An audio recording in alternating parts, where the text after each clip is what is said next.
Welcome to week 1 in memory.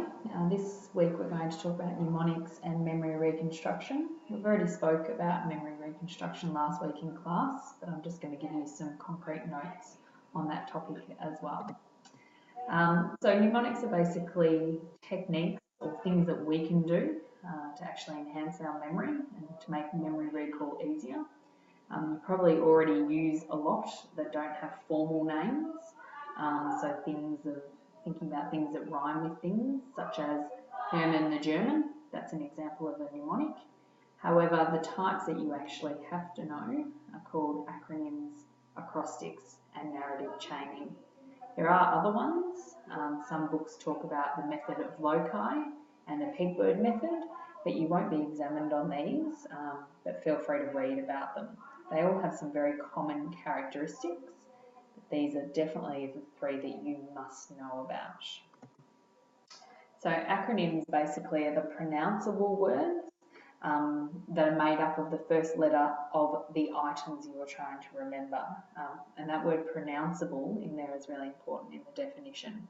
So perfect examples are Anzac and Qantas, so Australian and New Zealand Army Corps or Queensland and Northern Territory aerial services. You'll see there I've underlined the A for Australia, the N for New Zealand, and the Z for Zealand.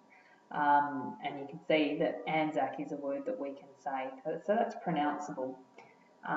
Whereas if you talk about AFL, the Australian Football League, the actual word AFL or the initials AFL, and is not a pronounceable word, it is just initials. So therefore it's not an acronym. Same with NBL, National Basketball League. They are just 3 letters and they do not form another pronounceable word. Acronyms must be another pronounceable word. Make sure you know the definition and also make sure that you always have at least one example handy. So pick either Anzac or Qantas, whatever works best for you. Acrostics are phrases or poems that we tend to use, and you've probably got a few of these from your childhood. And again, the poems tend to, we use the first letter of each word in that poem to act as a retrieval cue. So for instance, never eat soggy Weet-Bix. The word never starts with N, and we tend to use that to recall the word or the direction of north.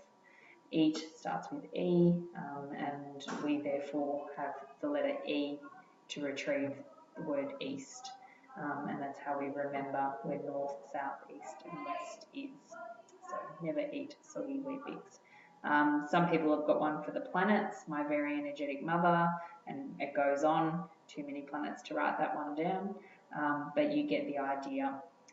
So if there's any other acrostics that you might know about, so it's where the first letters act as a retrieval cue in that poem, the first letter of each word for another word that you need to recall. I'm sure you will have a few of your own examples. Narrative chaining is when you take the items that you want to remember and you put them into a story. And if you can come up with a really bizarre story, the more likely you are that you're going to remember it. You can see there's a link on this page, and it might be a really good time now to stop and watch that video.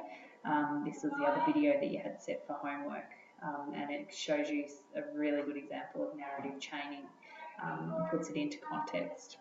Just remember, if the words you want to remember have to be in a particular order, then the words should be placed in the story in that order.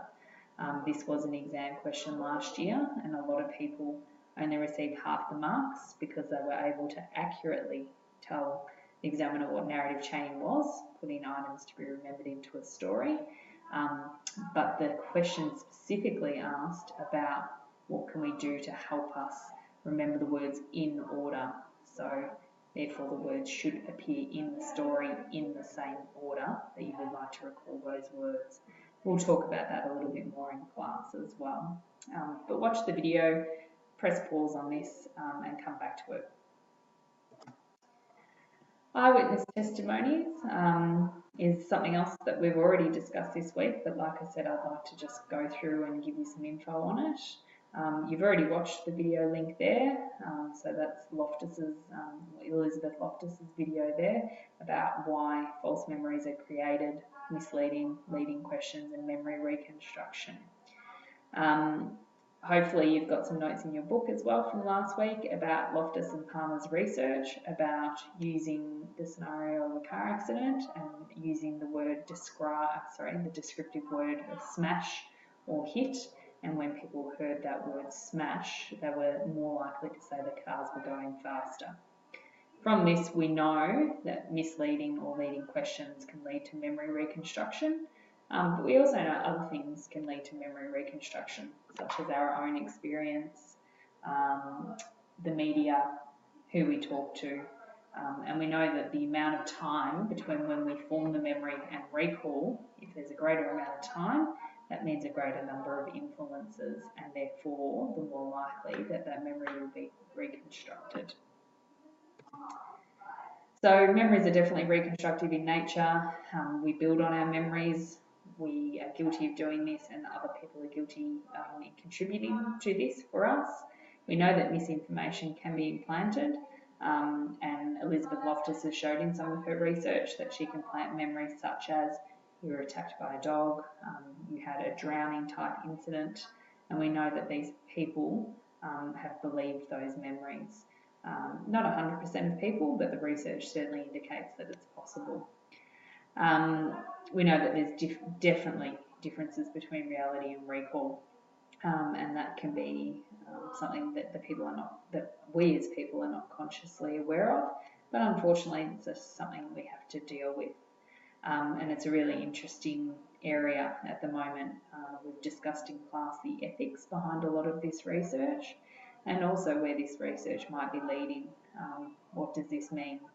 Elizabeth Loftus spoke about if there are overweight children, does that mean we should implant memories to make them healthier eaters? Is it ethical? Is this something that we should be following up?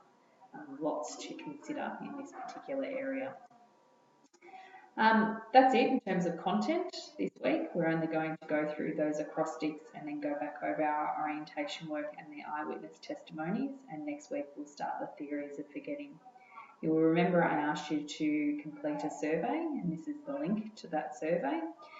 So if you can just click on this link and answer the couple of questions there, and that survey will close early next week because I'd like to get that information to you as soon as possible. And like I promised, a little fun fact to finish up. So just have a think about how complex this structure is. We talk about memories, and somewhere within all of those blood vessels and cells and everything that's happening in the brain there, this is where these processes are taking place. So you can understand why it's a very complex process. Okay, don't forget to do the survey. I hope you've watched the links within this video. And if you've got some time, maybe have a look at that orientation video again, because all of this content is going to be on your SAC. And if you look at your outlines, we have a SAC only a few weeks away. So I'll see you in class.